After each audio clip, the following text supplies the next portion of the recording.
convidado de hoje do Conexão RS é o pré-candidato a prefeito de Porto Alegre pelo PT, Raul Ponte. Essa entrevista vai ter a duração de 30 minutos, a contar a partir de agora, 6h27. Seja bem-vindo, doutor Raul. Satisfação Prazer recebê-lo mais uma aqui, vez. Né? Mais uma vez com vocês aqui, Bom, à disposição. eu vou começar com o assunto que foi pauta dos nossos dois primeiros convidados, até porque as perguntas se repetiram. Lembrando que a gente pode, né, receber a sua pergunta, o seu comentário, através do 9588-2374, que é o WhatsApp do programa. A Maressa já está na redação. Boa noite, Maressa. Boa noite, pré-candidato. Boa noite, Bives. Boa noite. Só para lembrar, então, quem está aí em casa pode mandar sua pergunta, seu comentário, que o pré-candidato Raul Ponte vai responder para o 9588-2374 pelo WhatsApp. Bom, vamos então começar com a pergunta que se repetiu muito nas duas oportunidades anteriores. A questão da segurança em Porto Alegre. A gente sabe que é uma responsabilidade do Estado, mas é possível que a Prefeitura possa contribuir não só na parte de combate à violência, ao crime, mas também em medidas preventivas. Não, é uma necessidade, né? Cada vez mais o município vem assumindo questões desse tipo, né? O município já assumiu toda a fiscalização de trânsito, por exemplo. O problema no trânsito continua ainda com muita violência, né? É um dos aspectos, não é o mais significativo, mas é um dos aspectos. Hoje, toda a fiscalização é da EPTC, todo o planejamento de trânsito que é necessário, a especialização de pessoas nessa área, né? E isto o município passou a assumir. A Guarda Municipal foi, inclusive, no meu período, quando eu estava na prefeitura, em que nós fizemos uma readequação e ela passou a ter um contingente. Né? Por quê? Porque nós vimos que a guarda com características patrimonial, porque ela não podia substituir a brigada, né, no policiamento ostensivo, a própria legislação, nem o armamento. Na época foi muito difícil a gente conseguir que o armamento fosse ampliado também, né? Quando nós começamos a ampliar, a começar pela rede de saúde e a rede de educação. Sim. Além do patrimonial, todas as áreas da prefeitura, e vimos que dali haveria necessidade de também começar a trabalhar nas áreas, por exemplo, de lazer, de entretenimento, as praças, ou seja, são áreas que o município poderia dar a sua contribuição, pode dar. Hoje, a Guarda Municipal ela é muito mais equipada, né? O município esteve envolvido diretamente nessa estrutura que foi montada em Porto Alegre para a Copa, que é uma estrutura considerável, que te permite conhecer, visualizar permanentemente a cidade nas suas várias regiões, nas suas várias avenidas. Eu acho que, nesse aspecto, né, o município tem que incidir. Agora, eu defendo a tese de que o município tem que ser protagonista também, já que nós não podemos substituir a Brigada Militar. Os grandes municípios podem ampliar esses serviços, mas sempre com esse escopo, com esse norte, né? Com as áreas em que são pertinentes ao município.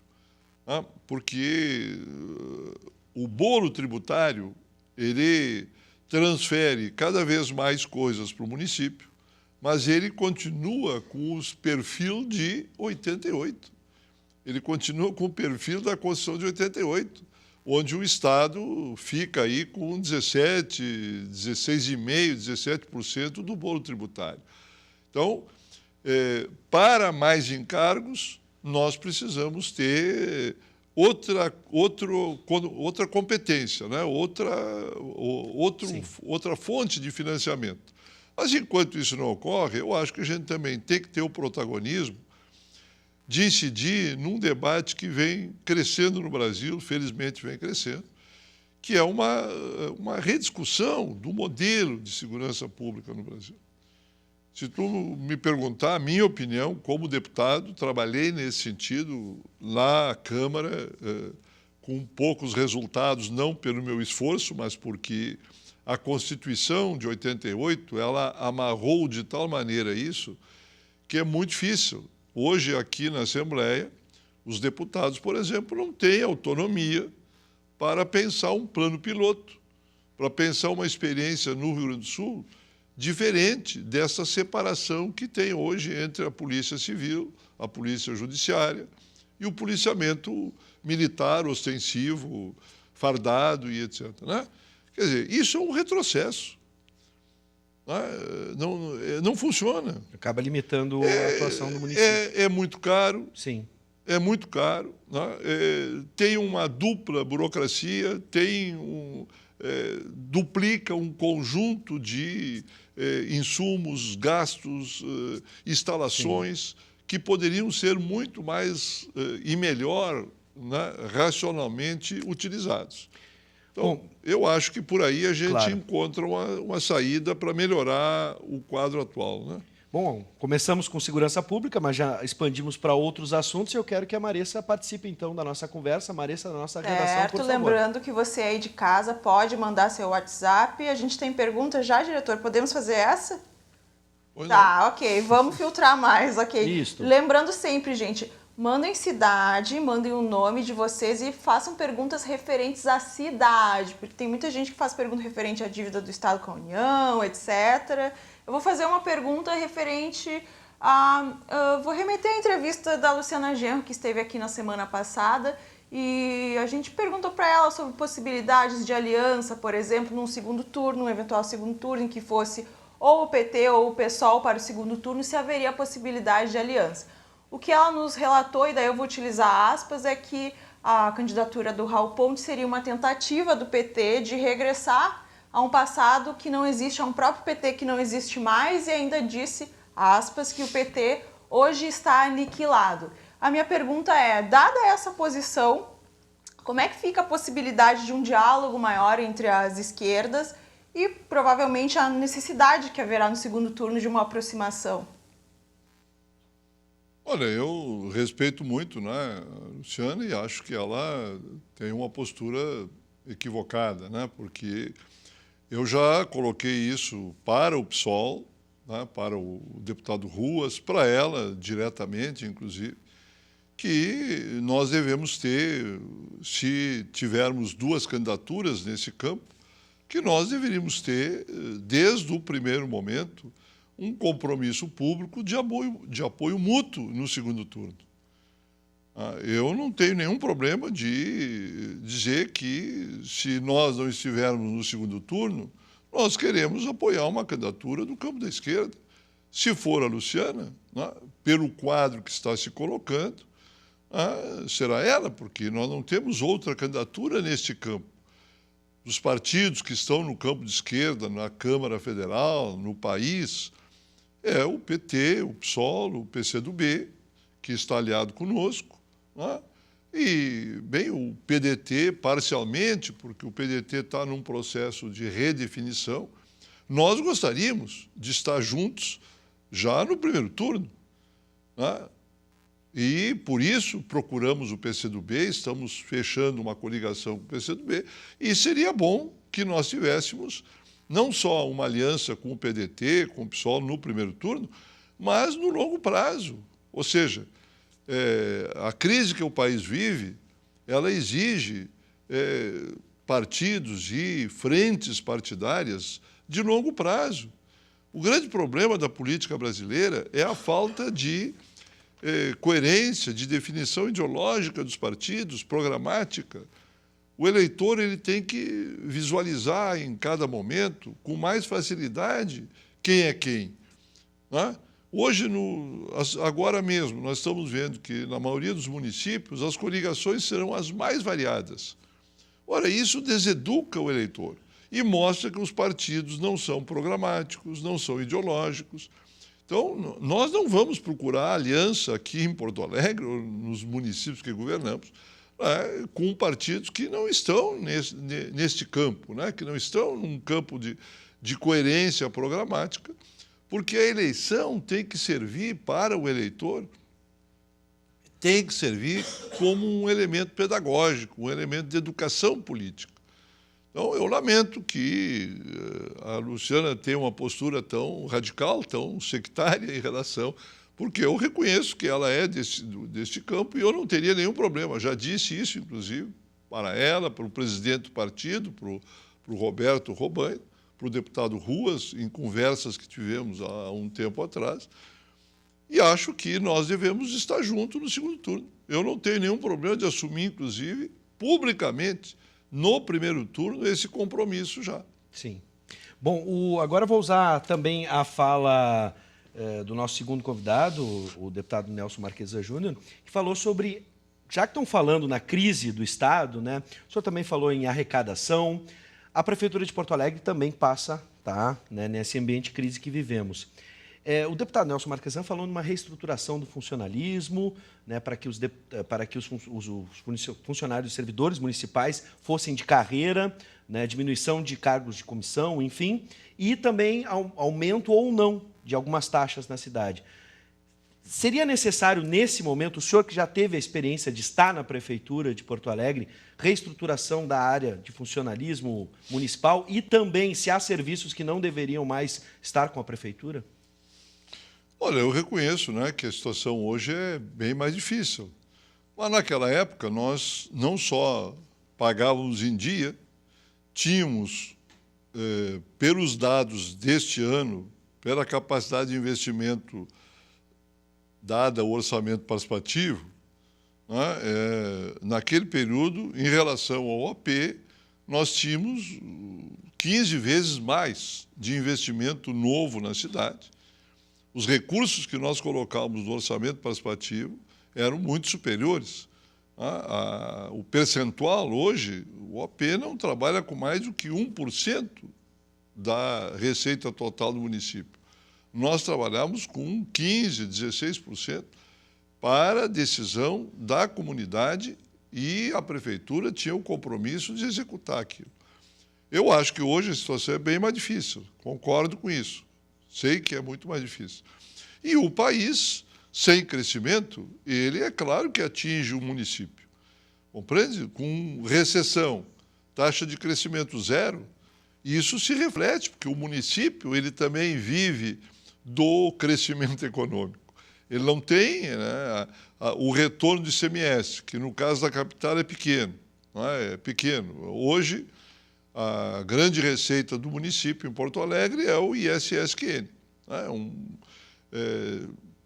Depois o IPTU, que é mais ou menos semelhante ao retorno do ICMS, mas o ICMS é um imposto que vem proporcionalmente, ele vem caindo.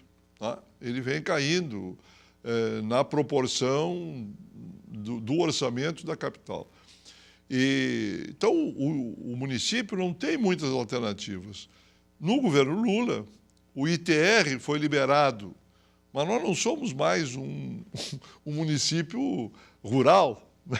Sim. Nós não temos mais como crescer ou ganhar um bom retorno do ITR, que foi repassado aos municípios que quiserem. Né? Era uma possibilidade disso, do município cobrar o ITR e ficar com todo o recurso, que era uma forma de compensar um pouco o município. Então, eu diria que a situação do município é mais difícil, mas não é ingovernável. Não há redução, por exemplo, de serviços. Não seria o caso. Eu acho que, inclusive, a população, no período que eu estava, nós tivemos a ousadia, a audácia de municipalizar a saúde.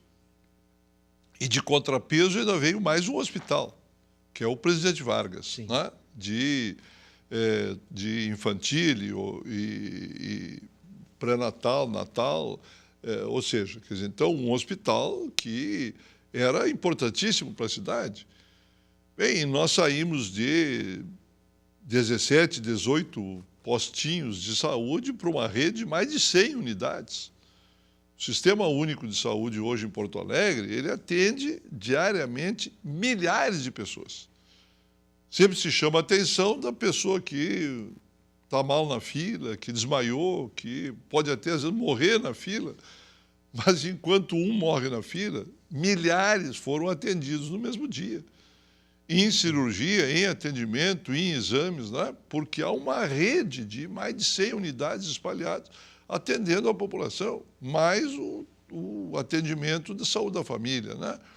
Os programas de saúde da família, que são preventivos, essencialmente preventivos. Então, eu acho que a demanda continua e o município ele vai ter que se preparar, ele vai depender cada vez mais dos serviços. Sim. Essa é a história das capitais, não só no Brasil, no mundo inteiro. É assim, né? Agora, eu sou defensor, aquele mesmo protagonismo que eu acho que nós temos que ter em relação à segurança, eu entendo que nós temos que ter também em relação à distribuição do bolo tributário. Sim. Não tem como os municípios assumir o que já assumiram sem que a gente passe aí para, no mínimo, uns 20% do bolo tributário. Não estou querendo a metade. Não, 20% do bolo tributário já daria, né, um certo desafogo, uma certa capacidade do município cumprir as competências que recebeu em 88. Perfeito. Vamos para a nossa redação. Maressa Sampaio está lá atendendo os nossos telespectadores e também formulando perguntas. Por favor, Maressa.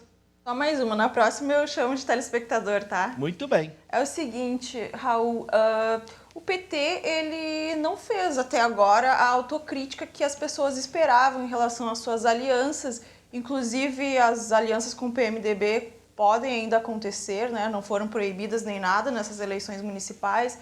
Em São Paulo, por exemplo, o prefeito Haddad vai se coligar, vai ter como vice o Gabriel Chalita, que está saindo do PMDB para ir para o PDT, inclusive acabou também de ser citado na Lava Jato. Como é que fica, então, a população? Como é que a população vai voltar a confiar em um partido como o PT, envolvido em tantos escândalos, sendo que sequer até agora houve essa autocrítica de reconhecer os seus erros por parte do Diretório Nacional do partido? É um desafio, a primeira eleição depois das coisas que aconteceram. Não, eu acho que não, o PT e todos os partidos devem ter uma capacidade de autocrítica, né? E fazer uma revisão profunda do seu funcionamento. Agora, eu insisto que eu quero sublinhar bem que o maior problema que os partidos têm, as candidaturas vivem no sistema eleitoral brasileiro, é que o sistema político brasileiro ele está completamente esquizofrênico, anacrônico, antidemocrático. Ele está dominado pelo poder econômico. Foi assim em 2010, foi assim em 2012, foi assim em 2014. Só em 2014, né, o Tribunal Superior Eleitoral ele registra que as empresas declararam de doações aos candidatos a ordem de 5 bilhões e 100 milhões de reais. Ora, quer dizer, isso não é doação, isso é um investimento, é uma compra do deputado, do candidato, pelo poder econômico. Quer dizer, então, se você não muda isso, não há partido que resista. Não há partido que resista. Você veja o caso do PT. Nós, em 2002, na primeira vitória do Lula, nós elegemos 91 deputados. 91 deputados. Isso não chegava nem a 20% da Câmara Federal. E o Lula fez mais da metade dos votos. O Lula fez 50 milhões de votos. E nós não passamos de 14, 15 milhões. Como é possível você ter um sistema político, um sistema eleitoral, em que você elege o executivo e lhe dá 50 milhões de votos e não lhe dá sustentação parlamentar? Não lhe garante não estou dizendo nenhuma grande maioria, mas no mínimo a metade, para que ele tenha, no mínimo, uma condição básica para poder governar. Então, e isso não aconteceu só com o Lula, aconteceu com a Dilma, aconteceu com o Fernando Henrique Cardoso, acontece com qualquer governador, né, com o prefeito também. Sim. Ou seja, então isso está errado. Quer dizer, não é que nós inventamos os brasileiros, da sua genialidade, inventaram uma forma. Não, não é mais democrático, é o contrário. Quer dizer, é um sistema antidemocrático, anacrônico e dominado pelo poder econômico. Então, aí está a raiz da corrupção. Bom, vamos para a nossa redação, pré-candidato, por gentileza, Marissa Sampaio. O cabelo está bonito, Marissa, fica tranquilo. Isso, muito bem. Arrumar o cabelo. Isso. Nossos telespectadores fazendo pergunta agora? Sim, eu vou fazer a pergunta, eu vou adaptar a pergunta do Luiz de Gravataí, porque é um pouco referente ao Estado. Ele quer saber mais sobre a questão da segurança. Ele perguntou se não poderia haver alguma parceria maior com a Brigada Militar, da Polícia Civil, enfim, sempre há uma confusão dos papéis, da polícia, aliás, da Guarda Municipal, sempre há uma confusão dos papéis das polícias. Ele quer saber o que poderia ser feito mais de parceria com o Estado. Sim. Eu vou responder isso, mas só queria complementar a questão anterior, né, ao dizer que o exemplo que eu dei dos 91 deputados é de que, de lá para cá, nós ganhamos 3 eleições. E a cada eleição nós diminuímos o número de deputados. Sim. Então, compreende? É algo... a tal da governabilidade. É uma loucura. Sim. Como é possível que no momento em que você está no governo, pratica políticas que as pessoas gostam e reelegem o presidente, e o partido perde votos? Elegeu, né? De 91 nós fomos para 80, hoje são 60 e poucos. Esse fenômeno pode acontecer na prefeitura, na medida em que a Câmara também? Não, eu acho que já acontece. Né? Hoje o prefeito Fortunati tem meia dúzia, 6, 7 vereadores em 30 e poucos. Sim. Compreende? Quer dizer, então, o partido ou a coalizão partidária, ela não consegue estabelecer a coerência com o voto do Executivo. Então, isso não é assim no mundo inteiro. Sim. Não é? Por isso que eu digo que aqui está errado. Não é assim. Então, isso nós precisamos fazer. E aí sim, aí se pode cobrar dos partidos, mas com o sistema que nós temos hoje, quer dizer, a maioria esmagadora do PT é contra a corrupção, a maioria esmagadora das pessoas não Perfeito. Nós temos alguns deputados que foram buscar a Caixa 2, foram buscar dinheiro, as campanhas eleitorais são absurdas do ponto. Felizmente, esta agora não terá mais, por uma decisão não do Congresso. Sim. Por uma decisão judicial. Exatamente. E pelo voto e pelo veto da Dilma, a lei aprovada no Congresso, claro, que mantinha o financiamento. Mas a questão por da favor, segurança. Né? Não, veja como a segurança é algo que tem preocupado o porto-alegrense. E acho que a insegurança que as pessoas vivem é o motivo, né, desse tipo de questionamento e de. Eu repito, né, a Polícia Federal, que é do governo federal, ela tem funções determinadas, são os crimes fiscais, os crimes de fronteira, de contrabando, os crimes de corrupção, quer dizer, enfim, a polícia tem a sua competência, a sua área, assim como o Estado, o policiamento fardado, militarizado da brigada é quem faz o policiamento ostensivo, repressivo, né? Enquanto que a polícia judiciária deveria cuidar do processo, né? E nós temos ainda o sistema prisional, que é outro problema.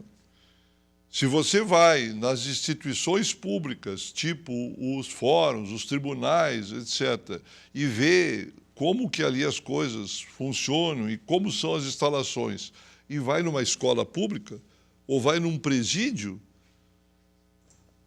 o dinheiro é o mesmo. Sim.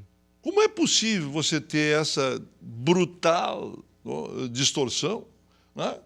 Quer dizer, as instituições públicas elas não podem ser suntuosas, não, elas têm que ser tem que ter modicidade no gasto, mas as coisas têm que ser limpas, funcionais, têm que ser agradáveis. Você vai numa escola pública, é um desastre. Agora vai num tribunal, é cheio de granitos, carpetes e etc.